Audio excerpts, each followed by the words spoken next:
population of Seattle. And then just the average man and woman on the street, upper class, upper class, and even the flat-out rich were having this technology used on them without their knowledge. As more and more information and details of the program were made known to me, I became more and more outraged by it. And I spent a long time, because I had many friends within the security company. A lot of these people are great people.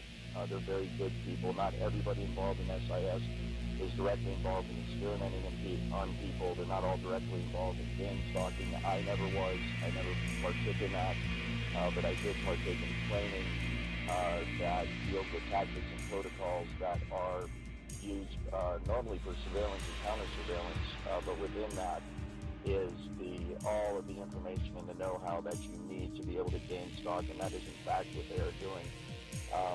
And so over time I became outraged, and I tried to play my cards right, wait for the right moment, and when I really just couldn't tolerate it anymore, when I found out just how out of control it was, I decided to object to my superiors in person. But within SIS specifically, what happens is they are experimenting on their own employees.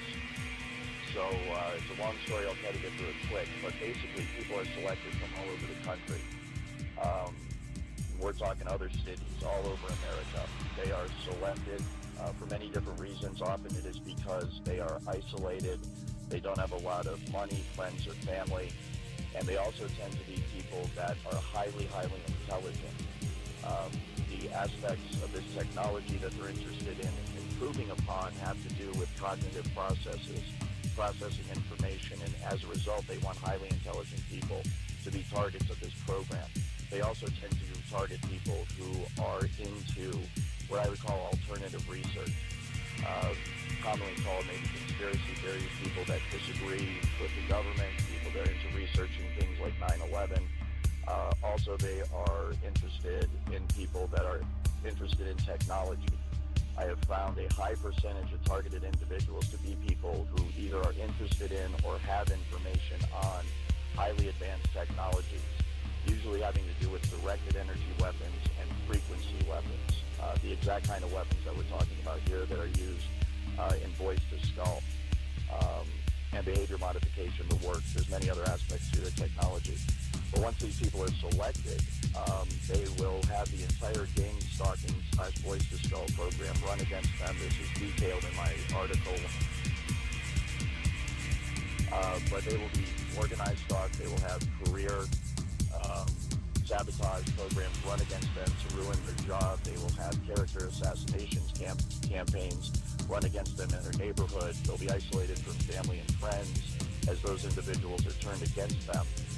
And they will be isolated slowly over time using the technology itself, as many of the people freak out understandably when they at first don't know what it is. Oftentimes they end up going to psychiatrists, and false diagnoses of schizophrenia, manic depression, delusional paranoid are rendered against this individual. And it turns out that that's a loophole in the law that they are using to take away people's constitutional rights, as once you are deemed mentally unfit to care for yourself, i.e. you're depressed, delusional, paranoid, etc., they use that, the states or the federal government uses that as an excuse to come in and say that they have to care for you. So I would warn all targeted individuals out there, please do not go to psychiatrists and allow them to render a diagnosis against you, because that is a dirty trick they're using to take away the rights of people all over the country. That's a great question. I do not have direct knowledge of that personally in terms of an individual, how they are selected. What I can speak to intelligently, though, is that each individual fits the general profile that I'm describing. So they're highly intelligent, they are able to be isolated by whatever means. They normally have some sort of what I would describe as a free mind. The people that aren't, part of the crowd, so to speak, in the way that they think. They're outsiders, they're what the government would call dissidents or revolutionaries, or people that may be a problem. Some TIs have said that this kind of profile that all TIs fit is empowered individuals, and I would definitely agree with that. But I cannot speak to how they actually identify an individual person. I think the general profile that I'm describing, I think the targets of this program is something that is generated high up within the program. We're talking at the federal government level. We're talking at the highest levels of this social engineering program where scientists from all over the country and all over the world, they're looking at someone's genetics, they're looking at someone's cognitive abilities, they're looking at someone's genes, they're looking at someone's DNA, they're looking at people's social situation, they're looking at people's career.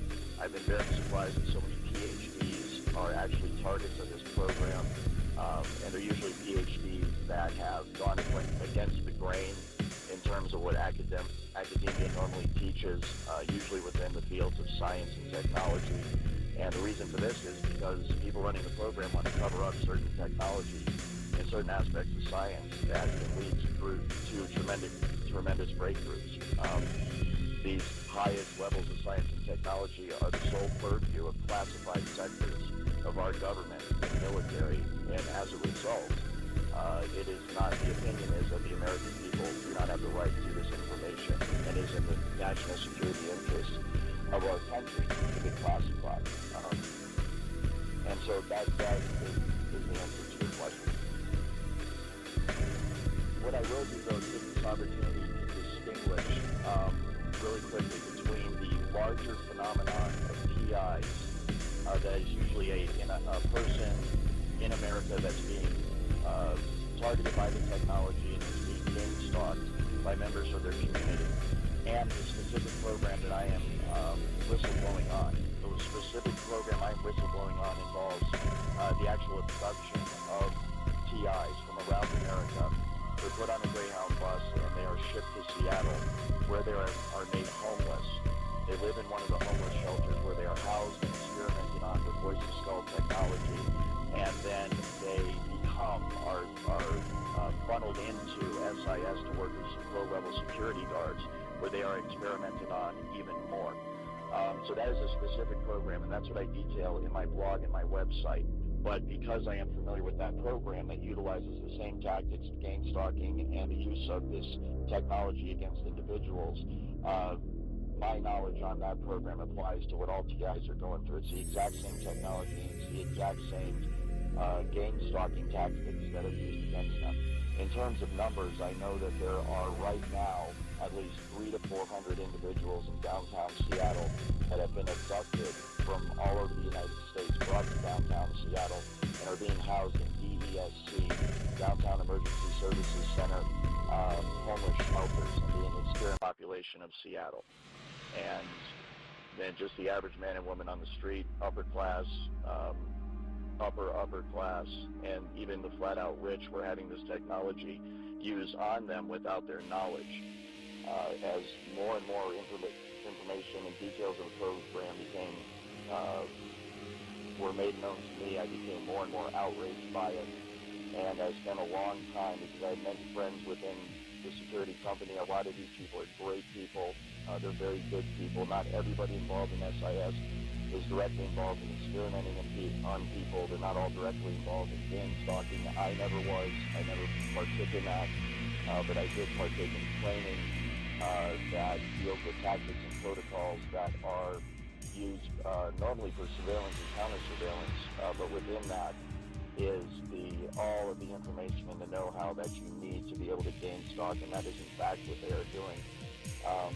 And so over time I became outraged, and I tried to play my cards right, wait for the right moment, and when I really just couldn't tolerate it anymore, when I found out just how out of control it was, I decided to object to my superiors in person. But within SIS specifically, what happens is they are experimenting on their own employees.